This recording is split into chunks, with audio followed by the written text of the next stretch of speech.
Hello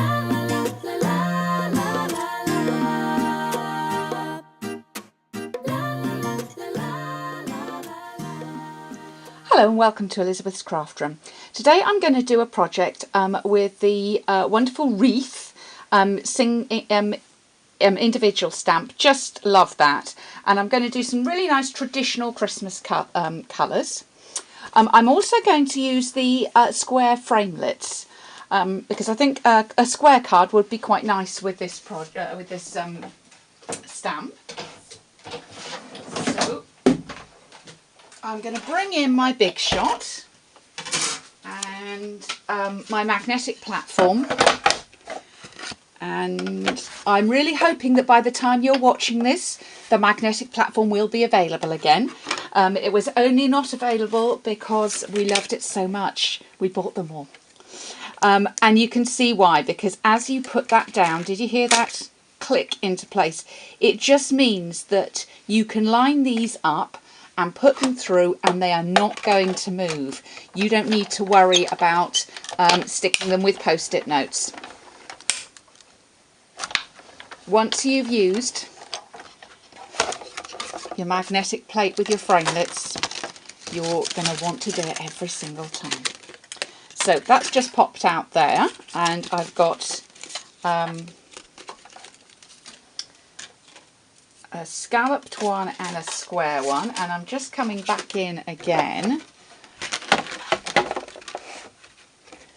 with two squares, and we're doing this in very vanilla and cherry cobbler, very traditional Christmas colours. And I do love my cherry cobbler, although I like non-traditional for Christmas. I do love my cherry cobbler, so that's going through.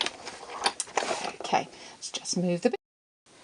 Alright, so the great thing about using the framelits, as I take those pieces out there, as you can see, is you don't waste anything, because you can actually gut the insides of them, because we don't need that piece on this particular project, but we can save that for next time, because that's going to lay over the top there, and we won't see the fact that it's got a hole in the back. And then we're using this piece out of there, which is where we're going to stamp.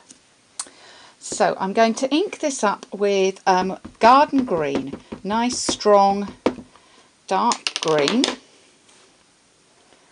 and let me just get that, make sure I've got that in the middle. Wish me luck.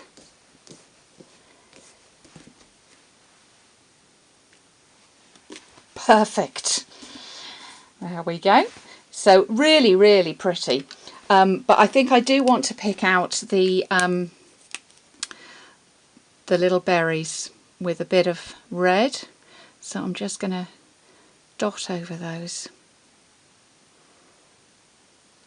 And as you can see, I'm not being too careful about it. I could be a lot more careful if I was spending a little less time on the video. But even so, it's still going to look pretty because it's just adding that little bit of red colour. It just looks beautiful, and I have just used real red on there. I could have used cherry cobbler, but I have just used real red.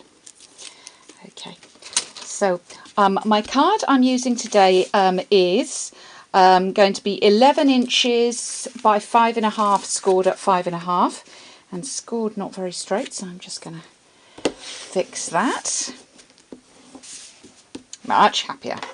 Okay, and then I'm going to layer up my pieces that I've cut.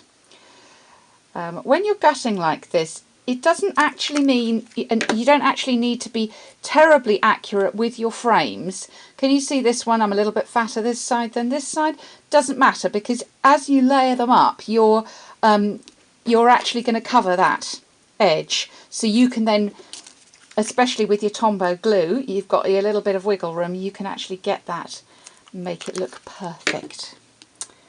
And we like a bit of perfect. And it's just such a nice effect here. Now what I'm going to do here is actually raise that up on some dimensionals, which I do have here.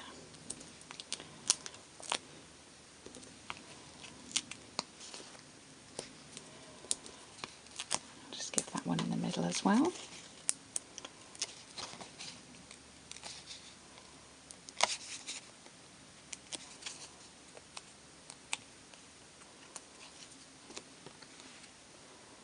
And pop that on there.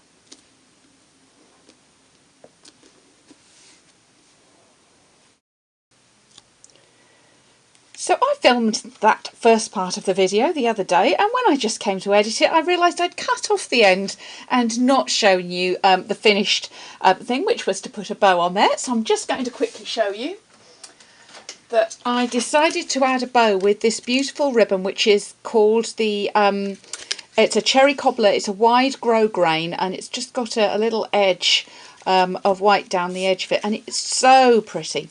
It is quite a bulky ribbon for a card, but I just think with this particular one it just looks so lovely.